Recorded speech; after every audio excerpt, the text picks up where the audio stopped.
Bismillahir Rahmanir Rahim. In the name of Allah, the Beneficent, the Most Merciful. I'd like to welcome you, dear viewers, to another in the series, In the Light of Islam. Assalamu alaikum wa rahmatullahi wa barakatuh. May Allah's peace and blessings be on each and every one of you. And in this series, for those of you who have been not following actually the program or just recently joined the program, we are looking at letters, questions which our viewers have written in. And everybody is invited to write in, and we will try to answer your questions. You write to me, Dr. Bilal Phillips, In the Light of Islam, Sharjah TV, P.O. Box 111.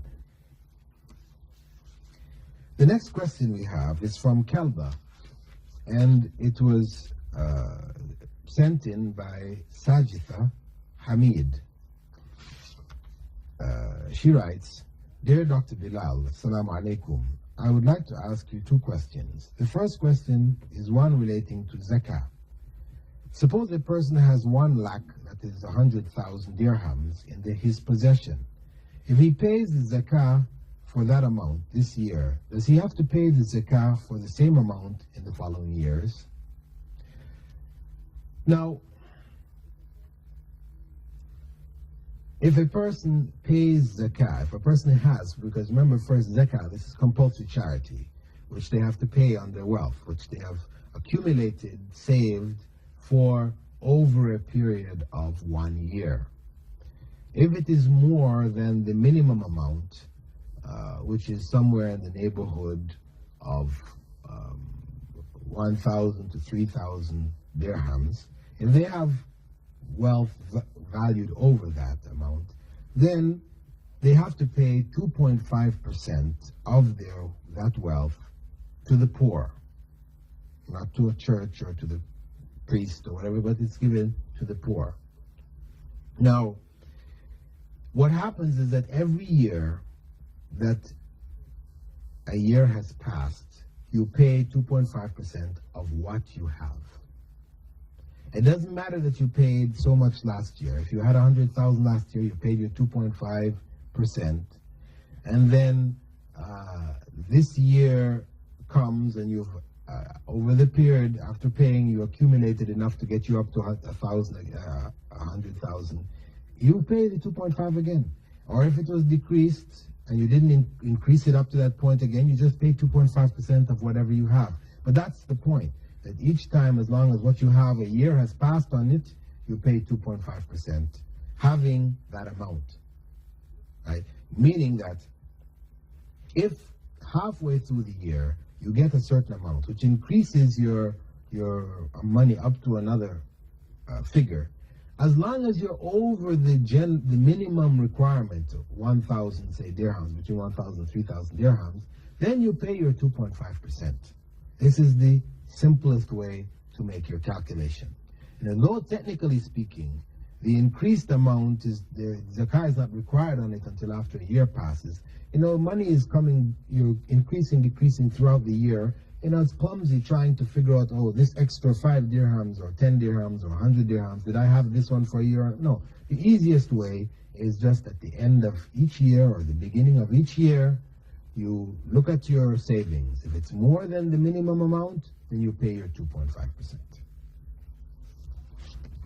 The second question, is it possible for women to pray as imam and jama'ah?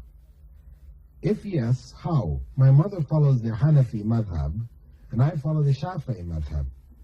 In this case, is it possible for us to pray as imam and jama'ah?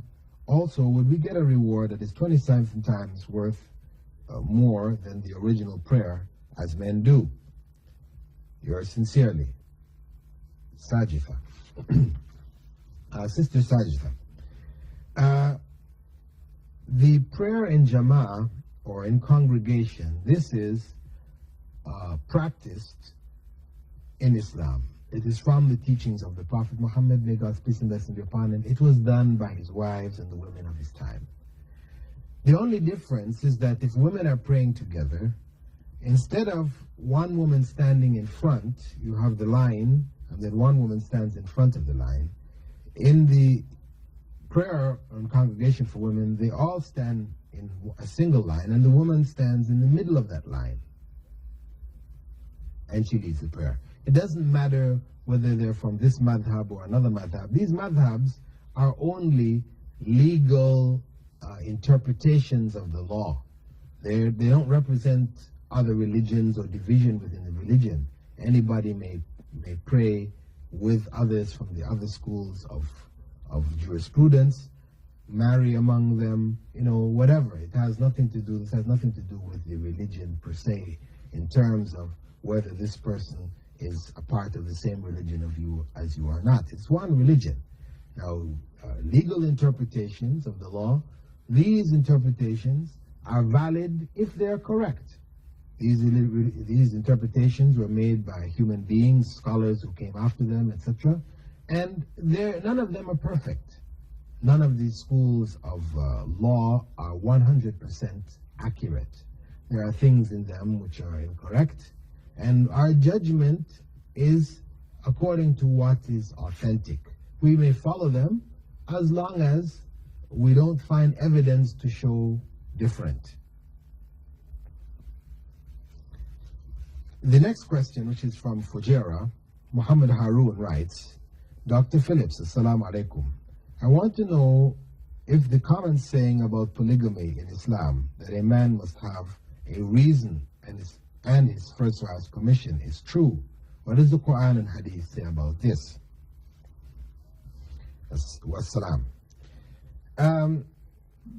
In Islam, polygamy, actually more correctly, it should be polygyny, because polygamy means a man or woman having more than one husband or wife, whereas polygyny means a man having more than one wife. This in Islam is permissible up to the number of 4 at one time, if the man is able to look after them. He has the economic means, and he is able to deal with them justly, fairly. This is the condition. Beyond that, to have a reason being that, say, one wife, his wife is infertile, or she's sick, or she's crippled, or, a variety of reasons for which people may also take another wife. This is not a requirement that one must have this reason. If one wishes to do so and has the means to do so, this is sufficient reason. The second point is the permission of the first wife. Although this has been put into the constitution of some Muslim countries, this is not according to Islamic law. The permission has been given by Allah. A man does not have to take the permission of his wife to take a second wife. Allah has already given that permission. Of course, it is better for him to inform his first wife, let her know, let her understand, before taking a second wife, but not a requirement. With that, dear viewers, we'd like to thank you for being with us, and we hope that if you have any questions you would like to write in, you may do so to me, Dr. Bilal Phillips, in the Light of Islam, Sharjah TV, P.O. Box 111, or you may call to the Islamic Information Center in Dubai, 358190. And Sister Noor Karama, we will try to answer the remainder of your questions in the coming segment. With that, I bid you all farewell. Wassalamu alaikum wa rahmatullahi wa barakatuh.